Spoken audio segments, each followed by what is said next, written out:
Hello everyone, I'm Gizmo161286 and welcome to my 8th video now on YouTube. So as you can see from the time, is a little bit longer today's video than normal, just because it does feature 2 replays. And as you can see on this load up screen, this is pre 6.0. One of the guys in the clan suggested that maybe I could do one of the same tank pre 6.0 and then obviously one for 6.0 and what we have, and try and potentially highlight the differences or the major differences between the same tank, just between the updates now, which I thought, yeah, actually that could be quite a cool idea. So here we are, the Draugen is back again. It's just one of the most played tanks now in the garage for obvious reasons. I'm pretty sure a lot of you will know how good it is now, because there was that earn up a couple months back for it, so I'm pretty sure that quite a lot of the player base now has this tank. So Sand River used to go in the middle on this one, but being bottom tier, I'm pretty much not going to outspot anything. I'm going to get spotted straight away, and there's a lot of big guns there. So my thought is I'm going to have to try and play it a bit sneaky. Just because you're always bottom tier doesn't mean you have to kind of shy away and just think, oh well, I'm not going to do anything in this game, throw away the tank and move on to the next one. There's always something you can do. So notice anyway that most of the team are going up this way into the hills. If I can get up there quick enough, get into a bit of a nice position to try and get any crossfire shots going on there. So with that in mind, the Hesh is loaded straight away, just to try and really compensate and get those nice side shots. So moving up moving up into position, and I'm literally just going to perch myself up here. There you go, there's one light tank that's doing the normal sort of spotting run. Get a nice shot into him. 415. Like I say, with the Hesh 210 pen, any light tank side of anything, you're going to be doing some really nice damage there. So you still go in, just missed that one. A little bit annoying. That would have been really nice to have gone and got that shot in there. So considering team is sort of a bit further down there, but well, nothing's being spotted in the middle. Let's see if we'll spot something by here. And it is literally just being patient now. We're already 2 tanks down. The last thing we need is for another tank to go. I'm just going to sit up here. I'm sat still. Hopefully I can just enough outspot something, maybe just to get a shot off. Nothing's happening, so we look now to notice that there's a heavy poking out from the middle. Let's just move down again, see if we can get any shots. So we can obviously see the light tank. I would love to get one in the light tank again. He moves away, but the heavy gives us a side of his turret, and 539.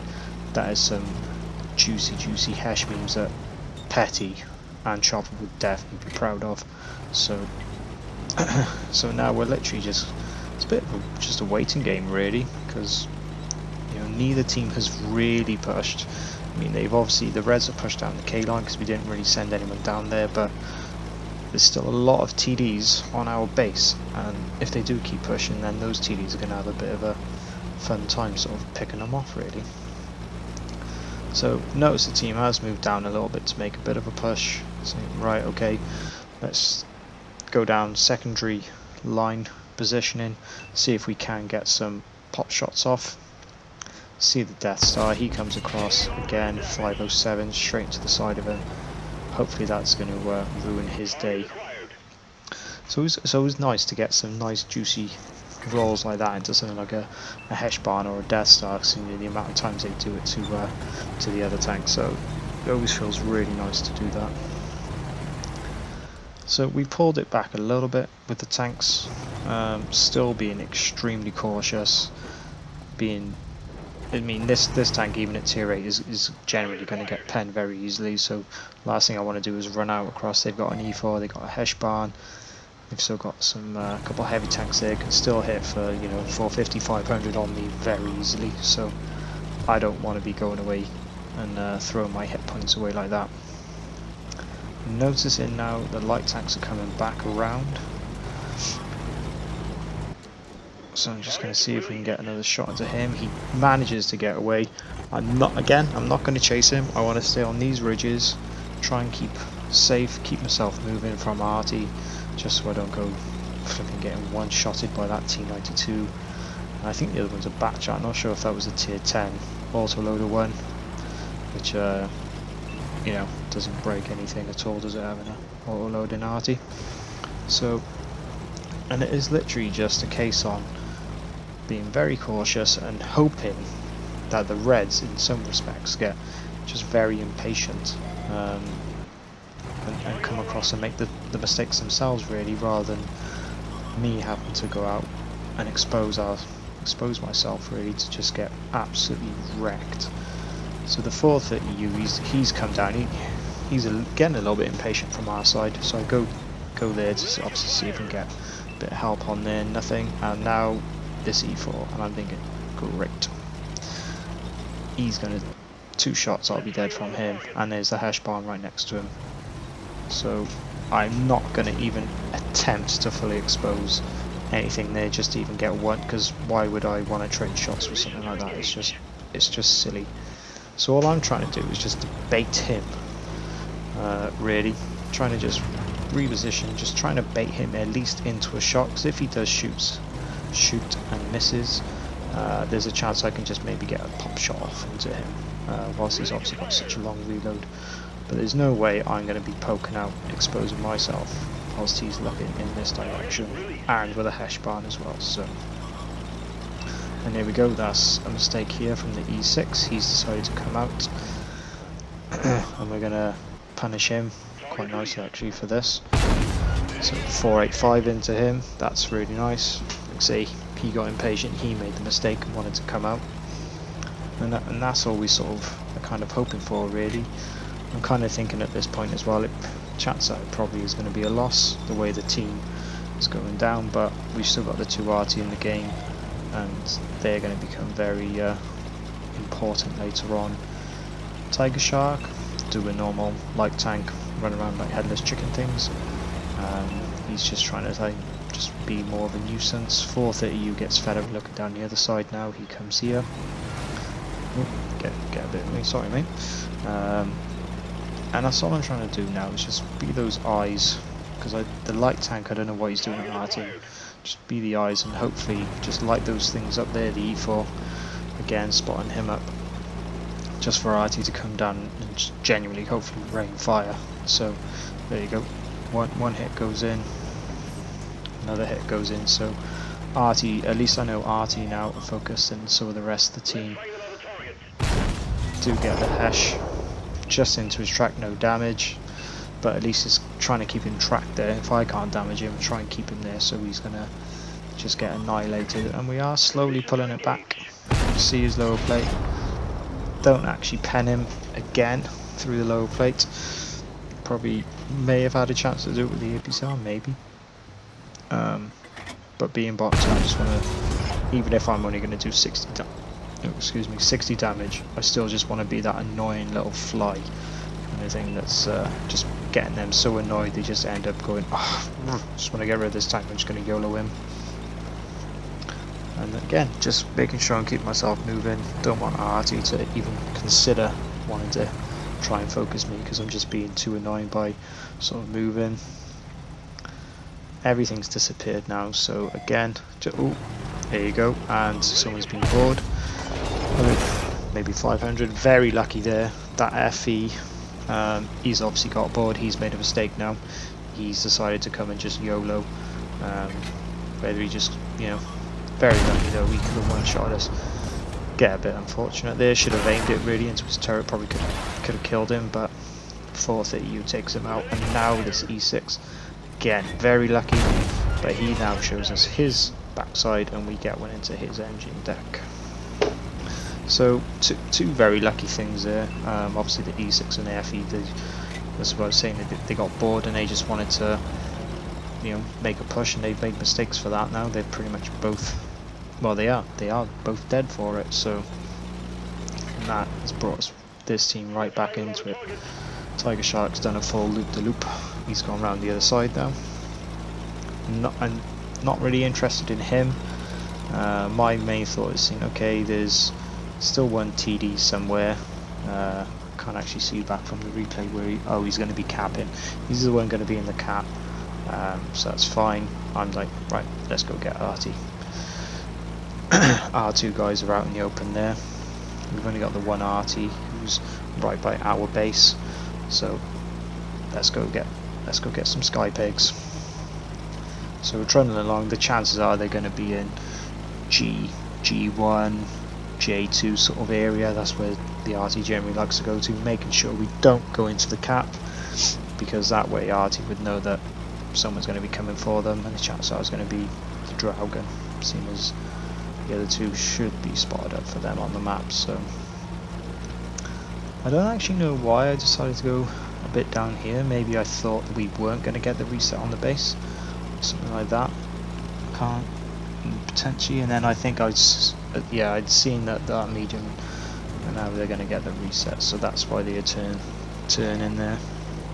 Spotting that Hash, unfortunately don't one-shot him, and I'm very, like I say, wary of that second Artie. I don't want to be getting flipping whacked out at the very end, because I hadn't got a mastery in this yet, and it was getting to a point of whereby I was very sort of critical of gameplay and everything, and how I just wanted to get a mastery in it. Everyone who was uploading videos having all these monster games. I think just before having one of these games, I saw Swindle. He was on Arctic Region, Pearl.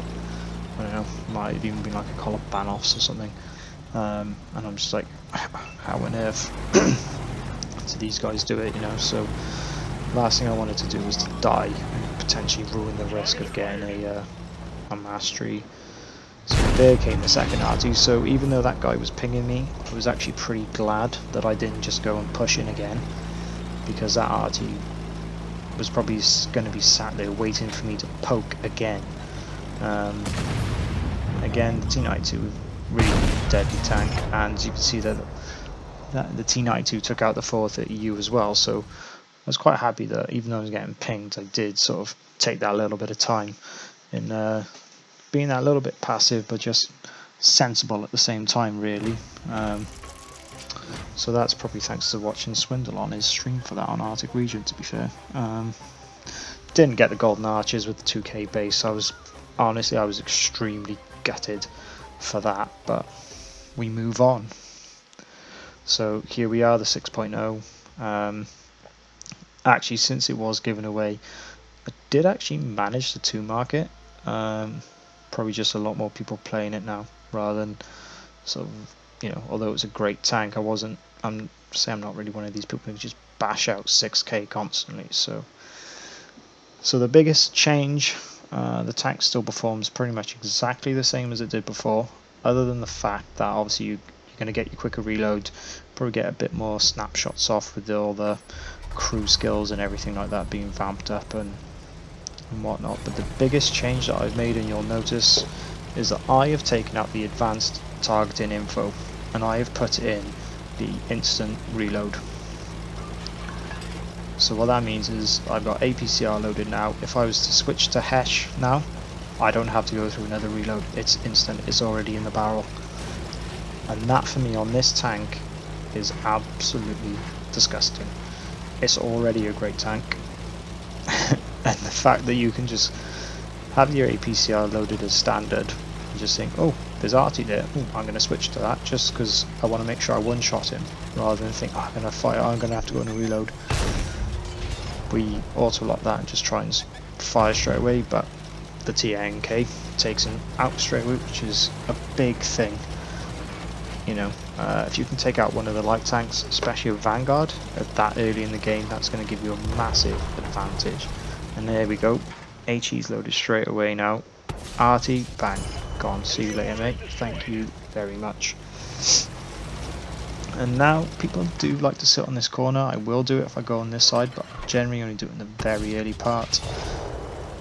Fire it, get into the tracks, and then I one-shots him. So although that is a great shot from Artie, that's also pretty. Ooh, I do feel sorry for him, because it's never nice to get taken out by Artie like that. Got another YOLO light tank coming around. Again, I don't want anyone getting in behind us, so I turn my attention to him. Still have the Hesh loaded. Smack. See you later. So what I want to do now is make sure I get back to that position I was in now, because that gives you some really nice shots across the range, and if people want to cross the bridge, they're going to get slapped by you as well. So I think it was a King Tiger. Yep. King Tiger decided to go along the bridge, had the APCR loaded, and took him out. See a Barask, switch back to the HE because again, paper tank. Would love to get a Hesh round into him, and he disappears. I think, do I really want to waste a shot? So we've kind of, the green team have kind of got really good map control, and my initial thought was to go right down into the middle. You can see the barrage mode there on the equalizer coming over, so that's good to know without actually having to think it's a single fire. And the barrage mode's a lot more forgiving, so if you do see that, you can feel a bit more confident, I guess. Come down here and you can see there's no outline of the tank.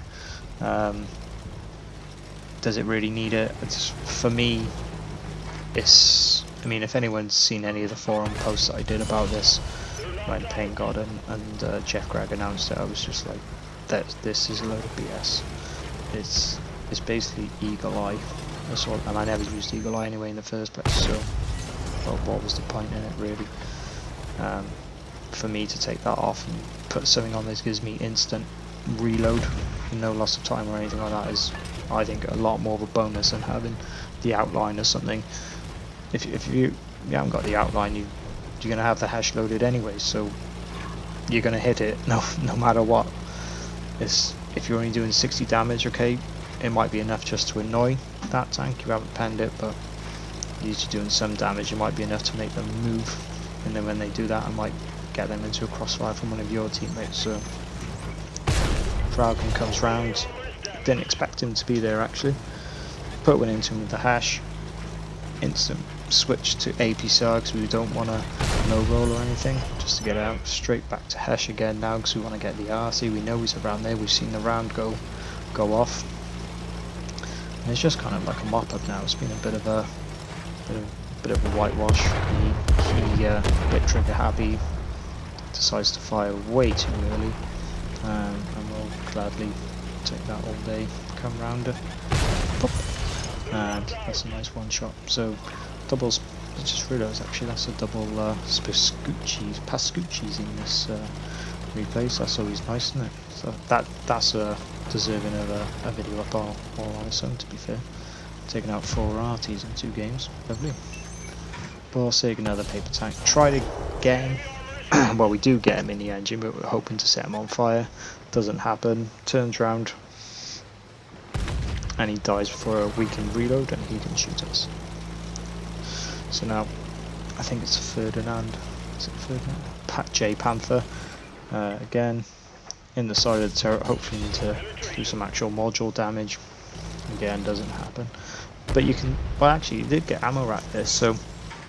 Even with the advanced targeting info, when people say, oh, you can't see anything, you still look, I can still see that he's tracked. So what is it telling me? The only thing is I don't see it above his health bar. I have to look in my top left corner to see that he's tracked, and for that J Panther got his ammo rack was done in. So I honestly, I don't personally see what is the point in that advanced targeting info, and that is the biggest thing on 6.0, having this tank. Surely it's a much more advantageous thing to have the instant switch from an APCR round to a premium heat round, HE round, sorry. Surely that's a lot more advantageous than having some outline on a tank. So there we go, made a quite nice buttload of summer there as well actually, considering most of that we were actually firing a Hesh. Got back up over the 2 marks as well, which is always nice because I had dropped down below been 80% I think at one point, and we actually get a golden arches. So I think again, if you are looking to try and get a mastery and stuff in it, now is probably roughly the time with more people who have it. There's a lot more games being played, which probably leads to a higher probability of being able to get a mastery in it, because that first game I had a higher base XP, so I don't know, is mastery based on XP? I don't know, because that was a 2k base with only a first, and then mastery there with just shy of 2k, but there we are. It was hopefully 2 nice replays for you, in terms of maybe a little bit more in some, not want to say tactical, but just a different way on how to approach maps. That centerpiece definitely in Sand River is not as good as it used to be. I know Swindle has said that a lot as well. If you're on a fast enough tank, you can probably get down there, get 1, maybe 2 shots off, but people just know to pre-aim and look there now, so you're generally going to get smacked. So there's something, bit of food for thought. And on Arctic region, that first initial spot there, again, it's nice. Got the tanks that come through the center. You got shots on the people on the bridge if they decide to come across, and you've also got space to maneuver and turn around if you are going to get pushed from that side as well. So, and I think it should be RT safe on that side, on Arctic region, with the way it goes as well. So if you stay close to the rock anyway. So yeah, hope you've enjoyed the videos, and look forward to obviously hearing from you all in the comment section. That sounded a bit weird, didn't it? Gizmo out.